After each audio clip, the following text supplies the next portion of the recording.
नमस्कार दोस्तों, राधे राधे, सुप्रभात। कैसे हैं आप सभी लोग? उम्मीद है कि आप सभी लोग अच्छे होंगे, स्वस्थ होंगे और अपने घरों में अपने कामों में व्यस्त होंगे।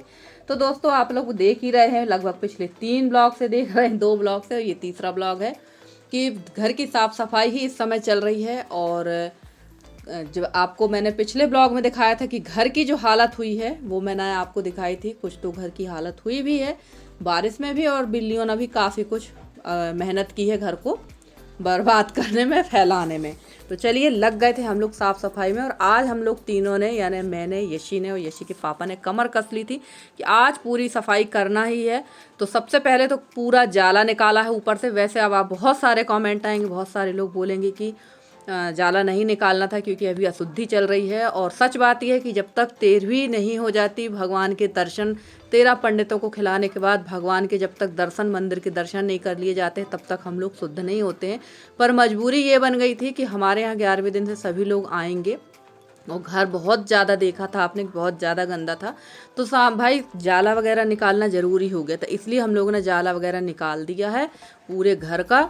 और पूरी लग गई थी साफ सफाई। तो चलिए, यहाँ पर भी जो बारामदे में ऊपर जाला लगा था ये भी निकाल दिया है, क्योंकि जिस दिन दसगात्र थी उस दिन ये जाला नहीं निकाल सकते थे, नीचे नीचे ही सफाई करना थी। तो यहाँ पर हस्बैंड ने पूरा जाला निकाल दिया था और मैं आ गई थी यहाँ झाड़ू लेकर, सब जगह झाड़ू लगाने के लिए।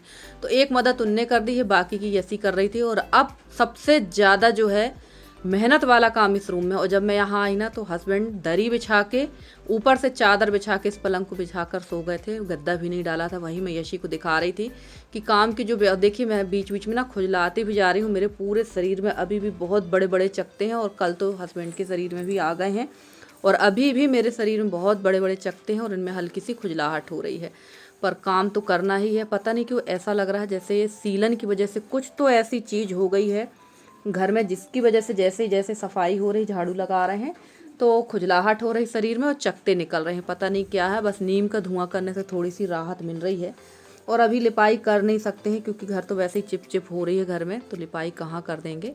और पलंग आपने देखा ही कि बिस्तर ही, गद्दा ही नहीं डला था, सिर्फ दरी और चादर बिछा के हस्बैंड सो गए थे। और काम की जो व्यस्तता है वो इस कदर हो जाती है कि घर के लोगों का मैं बिल्कुल भी ध्यान नहीं दे पाती हूँ। और यही होता है, शुरू से ऐसा ही होता है और आज भी यही हो रहा है। चाहकर भी पता नहीं क्यों ऐसी व्यस्तता हो जाती है, जिसकी वजह से कभी कभी मुझे अपने आप पर भी दुख होता है कि यार जहाँ ध्यान देना चाहिए वहाँ ध्यान नहीं दे पाती हूँ। तो चलिए, सबसे पहले रूम की कर देते हैं सफाई। और यहाँ पर सबसे पहले जो सामान फैला हुआ वो समेट लेते हैं, और उसके बाद कमर कसते हैं, पूजा वाले कमरे में चलते हैं, वहाँ की करेंगे सफाई। क्योंकि वो कमरा तो अति से ज़्यादा गंदा है। पूरा घर तो जो था तो था, सबसे ज़्यादा वही कमरा गंदा है। और ये देखिए यहाँ पर तो चलिए अब लग जाते हैं, क्योंकि इसके बाद सीधे नहाएंगे। और यकीन मानिए, जब मैं इस सफाई में लगी हूँ ना, तो मैं खाना नहीं खा पा रही हूँ। आप लोग सोच रहे होंगे कि यार कैसे गंदगी से रह रही हैं। और कल मैंने ना कमेंट आप लोग के तो देखे हैं, पर कमेंट का रिप्लाई नहीं दिया, क्योंकि कल हम लोग को बज गया था 12, और कल था हमारे यहाँ गंगा जली का कार्यक्रम, जिसकी वजह से हम लोग को बहुत ज़्यादा लेट हो गया था। तो मैं किसी के भी कमेंट का रिप्लाई नहीं दे पा रही हूँ। और आज मेरे यहाँ है 13वीं, और अभी मेरे यहाँ काफ़ी कुछ मेहमान आ गए हैं, और अभी थोड़ी देर बाद फिर हमारे यहाँ 12 बजे तक लगभग काफ़ी लोग हमारे यहाँ पहुँच जाएंगे। तो आज भी दिन भर व्यस्तता रहेगी। और इस पेटी में ना पूरी धार्मिक किताबें रखी हुई हैं। तो सबसे पहले आज इस पेटी को उठा के रख दूं, क्योंकि मैंने बताया ही था पिछले ब्लॉग में कि हम लोग तो कष्ट में है ही, साथ में हमारे जो भगवान हैं, हमारे जो वेद ग्रंथ जो हैं, वो भी बड़े कष्ट में। तो सबसे पहले आज मैं ये पेटी उठा दूंगी। और मन मेरा हो रहा था कि भगवान भी कहीं अलग शिफ्ट कर दें, पर अभी फ़िलहाल कहीं कुछ शिफ्ट नहीं कर सकते हैं। बस एक ही अब ऊपर वाले से रिक्वेस्ट है कि अब या तो पानी रोक दें, या फिर अब ये बिल्लियों की कुछ व्यवस्था करना पड़ेगी। तो चलिए, मैं लग गई थी यहाँ पर सफाई में। और हमारी एक सिस्टर हैं, उनकी आईडी अपरिचित के नाम से है। देखिए, मुझे उनका नाम नहीं पता, मैंने पूछा भी था, पर शायद वो उस कमेंट को पढ़ नहीं पाई हैं। तो उन्होंने कहा था कि जब आप नए घर में शिफ्ट होना तो ये सब सामान लेकर नहीं जाना, ज़रूरत का ही सामान ले जाना। तो बिल्कुल आपने सच कहा। और ये बहुत सारी सिस्टर लोग हमारी कमेंट करती हैं कि आप इतना सामान लेकर नहीं जाना। अगर मैं वहाँ पर इतना सामान लेकर जाऊँगी ना, तो वहाँ रहने के लिए जगह ही नहीं। वहाँ पर सिर्फ मुझे वही चीज़ें रखना है जो ज़रूरत की हैं, कूलर, पलंग, अलमारी और खाने पीने के जो बर्तन हैं, और आपके से सोफ़ा वगैरह ही। बाकी जो ये सामान आप लोग देखते हैं यहाँ पर, ये सारी चीज़ें नहीं जाएंगी। बस 1-2 ड्रम जाएंगे जिस पे अनाज होगा, बाकी तो सारी की सारी चीज़ें मैं यहीं पर छोड़ के जाऊँगी। इतना सारा सामान लेकर, और ख़ासकर ये सब जो सामान है यहाँ का लगभग रिजेक्टेड ही है, तो ये सारी चीज़ें लेकर नहीं जाऊँगी मैं, ज़रूरत की चीज़ें ही लेकर जाऊँगी, क्योंकि वहाँ पर मुझे व्यवस्थित तरीके से रहना है। ये अब मुझे इस तरह की लाइफ, सच बोल रही हूँ, मुझे नहीं जीना। अब मैं बाकी की लाइफ सुकून से और आराम के साथ रहना चाहती हूँ। तो वहाँ पर मैं कोई भी ऐसा सामान नहीं ले जाऊँगी, और बस अब भगवान से यही प्रार्थना कर रही हूँ कि जल्दी से जल्दी अब मेरा नवरात्र तक घर कंप्लीट हो, और जैसे ही मौसम खुलता है मैं फटाफट से सामान की शिफ्टिंग कराना शुरू कर दूँगी, क्योंकि दीपावली के बाद ही घर में शिफ्ट करूँगी। तो चलिए, यहाँ पर लग गई थी सफाई में, और सच कहूँ तो घर इतना ख़राब नहीं था। घर सबसे ज़्यादा सत्यानाश किया है 2 बिल्लों ने। और बड़े बड़े 2 बिल्ला हैं हमारे यहाँ ना, बिल्ली जो कहते बिलरा, हमारे यहाँ बिलरा बोलते हैं गांव की भाषा में। तो वो बिलरा हमारे यहाँ बड़े बड़े हैं, और वो मेरा घर बस नहीं, मेरे बगल वालों के घर को भी उन्होंने बिल्कुल सत्यानाश किया। और सबसे नालायकी का काम उन्होंने ये किया कि जो खपरा है, पूरे खपरों को खोल दिया उन्होंने। और जब मारने के लिए जाओ ना, तो वो इतनी फुर्ती से भाग जाते हैं कि हाथ में नहीं आते। और अगर सच बता रही हूँ, वैसे बिल्ली का किसी भी जानवर को मारने में पाप लगता, पर अगर ये 2 बिल्ला अगर मेरे हाथ लग गए ना, तो इनकी टांगें तो निश्चित तोड़ दूंगी मैं, क्योंकि इन लोगों ने मेरी नाक में तो बहुत ज़्यादा दम कर दिया है। और वैसे तो लिपाई होती नहीं है, क्योंकि जब हमारे यहाँ सूदक के बाद जो सफाई होती है, तो कोई शुभ दिन देख के, यानी शुक्रवार, सोमवार, इस तरह के दिन देखकर हमारे यहाँ दोबारा से लिपाई की जाती है। और सोमवार, शुक्रवार, ऐसा दिन देख के सिर भी धोया जाता। पर मजबूरी ये बन गई थी कि यहाँ की सफाई करना बहुत ज़्यादा ज़रूरी थी, क्योंकि गंदा तो आपने देखा था कि कितनी ज़्यादा गंदगी थी। और यहाँ पर मैं सिर्फ लिपाई करूँगी, बाकी मैंने पुताई कहीं नहीं की है। और अब ये सारा काम हो जाए, तीज का त्यौहार हो जाए, इसके बाद में एक आध दिन एक लेबर को बुलवा के पूरे रसोई की, बरामदे की, सबकी मुझे पुताई तो करवाना ही है। तो मैं सोच रही थी कि थोड़ा सा मौसम जब खुल जाए तब मैं सीधे पुताई करवाऊं, और बार बार पुताई का काम भी ना करें, क्योंकि बार बार में मेहनत भी लगती है, पैसे भी लगते हैं। तो एक ही बार में सारा काम हो। और सोच रही थी नवरात्र के बीचों बीच ही मैं यहाँ की जो मुझे पुताई करवाना वो करवा के मैं फ्री हो जाती। और उस कमरे की मैंने सफाई कर दी, और अब आ गई हूँ इस कमरे की सफाई करने के लिए। तो चलिए, यहाँ भी झाड़ू लगा देंगे। और उस वाले कमरे, पूजा वाले कमरे में ना, छोटे छोटे जो कीड़े होते हैं, हमारे यहाँ उनको भुनगी कहते हैं, वो बहुत ज़्यादा मात्रा पे उड़ रहे थे।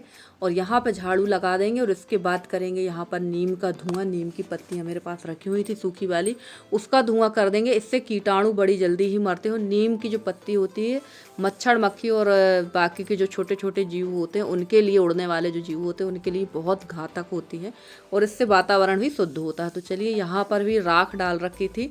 तो राख यहाँ इसलिए डाल दी थी कि यहाँ बहुत ज़्यादा पानी भरा हुआ था, और राख डालने से यहाँ काफ़ी सीलन कम हो चुकी है। तो चलिए, यहाँ का काम कर लेते हैं, और उसके बाद करेंगे धुआं। और ये राख डालने से फ़ायदा तो हुआ है। और देखिए, आ गई थी मैं यहाँ धुआं करने के लिए, क्योंकि ना बगैर धुआं करे यहाँ कुछ भी नहीं हो पाना है। बहुत ज़्यादा छोटी छोटी जो भुनगी थी वो उड़ रही थी। और मुझे ये सारा काम करते बज गया था दोपहर के 1:30। और उसके बाद नहाकर मुझे वो वाले घर भी जाना था। वैसे मैं वहाँ पर सबसे बता कर आई थी कि भाई घर बहुत ज़्यादा गंदा है, तो घर की थोड़ी बहुत सफाई करना पड़ेगी मुझे।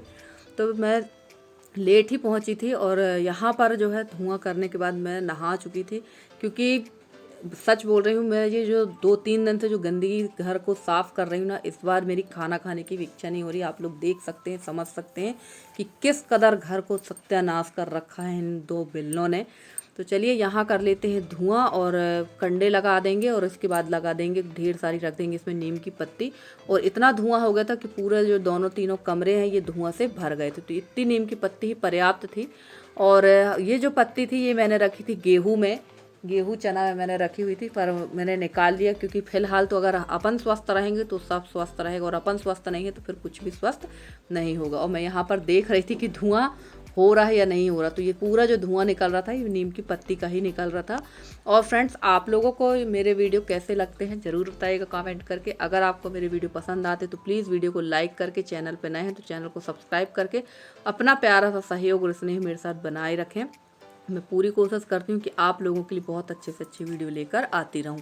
और कल जो था मौसम बहुत अच्छा था, एकदम अच्छी धूप तपी हुई थी। और आज हमारे यहाँ का मौसम बिल्कुल ख़राब हो चुका है, फिर से यहाँ पर बारिश हो रही है, बूंदाबांदी होना शुरू हो गई है। और कल जो है धूप निकलने की वजह से ना बहुत अच्छी तरह से कपड़े सूख गए थे। 2 दिन अच्छी धूप निकली तो कपड़े सूख गए हैं, और थोड़ा सा घर की जो सीलन थी वो भी कम हो गई। तो चलिए, यहाँ पर मैं ये जो पेटी लाई थी इसको मैं साफ़ कर दूँगी। तो इसमें मैंने झाड़ू नहीं मारी, और झाड़ू वगैरह सब धो दी है मैंने, क्योंकि जिससे झाड़ू लगाए थे ना वो सब मुझे बहुत ज़्यादा घिन आ रही थी और दिखाने में भी बहुत बुरा लग रहा है। आप लोग सोच रहे होंगे कि यार क्या दिखाती रहती हैं, पर ये दिखाना इसलिए ज़रूरी है ताकि लोगों को विश्वास हो जाए कि हाँ सच में इस समय परेशानी बहुत ज़्यादा। तो चलिए, यहाँ सारे कपड़े मैंने धूप में डाल दिए थे और उसके बाद नहा कर मैं आ गई थी सीधे अपनी जेठानी के यहाँ, कि जैसे कि बताया कि कल गंगा जली की पूजा थी। तो यहाँ हम लोग सब देवरानी जेठानी बना रहे थे पूड़ियाँ और बाहर हो रही है पूजा। और आज जेठानी जी के नए वाले घर में काम हो रहा है। इसका जब उद्घाटन हुआ था इस घर का तो वो भी मैंने ब्लॉग में दिखाया था।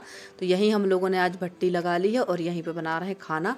तो गंगा जली तक तो खाना हम लोगों ने ही बनाया है, उसके बाद 13वीं का खाना हमारे यहाँ जो है हलवाई आएगा बनाने के लिए। तो देखिए, ये मेरी सबसे बड़ी जेठानी है और उनके बगल पे मेरी चाची साथ बैठी हुई है। तो चलिए, यहाँ पूड़ियाँ बनने लगी थी।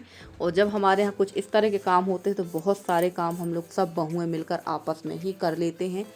तो चलिए, यहाँ पूड़ियाँ बन रही हैं और उसके बाद दिखाते हैं आपको बाहर का सीन कि बाहर हमारे यहाँ क्या काम चल रहा है। और फ्रेंड्स, मैं अपने नए वाले चैनल पर भी कोई वीडियो नहीं डाल पा रही हूँ, जिसके लिए मैं आपसे माफ़ी चाहती हूँ। उस पर भी मैं वीडियो जल्दी से डाल दूँगी ताकि आप लोग उसको भी देख सकें। और सबसे अच्छी बात यह है कि आप लोग मुझे उस चैनल पर भी सपोर्ट कर रहे हैं, जिसके लिए मैं आप लोग की बहुत आभारी हूँ। और ये है हमारी मेन रोड, और जो सामने घर दिख रहा है ये मेरे सबसे बड़े वाले ससुर जी का घर है। और जिनके यहाँ भी हम लोग रुके हैं ये मेरे 2nd नंबर के ससुर जी हैं और 3रे नंबर के मेरे ससुर जी थे। तो बताया ही था आपसे कि मेरे जो ससुर जी हैं वो 5 भाई हैं और 3रे नंबर के मेरे ससुर जी थे। ये मेन बस स्टैंड है हमारे गाँव का। और ये देखिए, यहाँ हो रही थी पूजा। तो पूजा हो चुकी थी। इसके बाद जो गंगा जली की पूजा के बाद हम लोग का जो श्रृंगार होता है, यानी सिंदूर लगाना, चूड़ी, और यहाँ पर सारी चीज़ें छूते हैं हम लोग। तेल है, जो चीज़ें 10 दिन के दौरान वर्जित होती है वो सारी चीज़ें यहाँ पर हम लोग छूते हैं। और ये गंगा जली की पूजा के बाद वो सारी चीज़ें शुरू हो जाती है, जैसे छुई होती है, मिट्टी होती है, तेल होता है और उड़द की दाल होती है, सिंदूर लगाना, चूड़ी पहनना, बिंदी, ये सब चीज़ें हम लोग छू लेते हैं। और गंगा जली की पूजा के बाद ये सब चीज़ें हमारी शुरू हो जाती हैं। तो ये एक बहुत ज़रूरी है, ये पूजा बहुत ज़रूरी होती है। और गंगा जली की पूजा इसलिए होती है कि हमारे यहाँ जो राख का विसर्जन होता है ना, चतुर्थी की जो राख है वो चली जाती है नर्मदा नदी में विसर्जन होने के लिए, और जो अस्त रहते हैं वो जाते हैं गंगा जी। तो हमारे यहाँ नर्मदा को पार करके, जो नर्मदा के बिल्कुल तट में रहते हैं वो नर्मदा को पार करके अस्त लेकर नहीं जाते हैं, वो नर्मदा किनारे ही ठंडे कर देते हैं। और वैसे नर्मदा नदी क्रॉस करने की ज़रूरत नहीं पड़ती हम लोग को, क्योंकि हम लोग के गाँव ऐसी जगह बसा हुआ जहाँ से नर्मदा नदी क्रॉस नहीं करते, इसलिए हम लोग के यहाँ गंगा जी ले जाते हैं अस्त विसर्जन करने के लिए। और ये देखो, ये दोनों देवरानी जेठानी बैठी हुई हैं। और पीली साड़ी वाली जो है ये सक्षम की मम्मी है और ये जो बैठी हैं ये ऋषि की मम्मी है। और यहाँ आ गया था, शाम का समय है, ये यहाँ आ गया था हलवाई। तो यहाँ शुरू हो गया ही नाश्ता बनाने की तैयारी। और इन दीदी को तो आपने देखा ही है, ये हमारे यहाँ हमेशा आते हैं खाना बनाने के लिए। तो यहाँ पर तैयारी हो रही है नाश्ता बनाने की, रसगुल्ला, बर्फ़ी और नमकीन बनेगी। तो ये अपने काम पे लग गए हैं और हम लोग को खाना पीना भी नहीं हो पाया था, क्योंकि बहुत टाइम हो गया था, लगभग बज गए थे शाम को 4, साढ़े 4 खाना पीना खाते, क्योंकि बहुत ही ज़्यादा समय लग जाता है इन सब चीज़ों में। और 2 पूजा एक साथ हो रही थी, इसलिए समय लग गया था। तो यहाँ मैं देख रही थी कि ये लोग जो रसगुल्ले बना रहे हैं उसका साइज बता रही थी। तो चलिए फ्रेंड्स, आज का वीडियो आप लोग को कैसा लगा ज़रूर बताइएगा कमेंट करके। अगर आज का वीडियो अच्छा लगा तो प्लीज़ वीडियो को लाइक करके, चैनल पे नए हैं तो चैनल को सब्सक्राइब करके अपना प्यारा सा सहयोग और स्नेह मेरे साथ बनाए रखें। मैं पूरी कोशिश करूँगी कि आप लोगों के लिए बहुत अच्छे से अच्छी वीडियो लेकर आती रहूँ। और यहाँ आ गई थी मेरी जेठानी, निसी की मम्मी। तो ये लोग अब खाएंगे खाना पीना। तो चलिए चलते हैं, देखते हैं अंदर क्या हो रहा है, अंदर खाएंगे खाना वगैरह।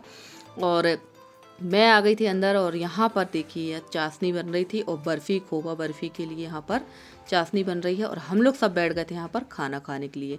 तो चलिए फ्रेंड्स, आज का ब्लॉग कैसा लगा ज़रूर बताइए कमेंट करके। अगर आज का ब्लॉग अच्छा लगा तो प्लीज़ वीडियो को लाइक करके, चैनल पे अगर नए आते हैं तो चैनल को सब्सक्राइब करके अपना सहयोग बनाए रखें। मिलते हैं आपसे अगले वीडियो में किसी अच्छे से कंटेंट के साथ। तब तक के लिए bye bye and take care.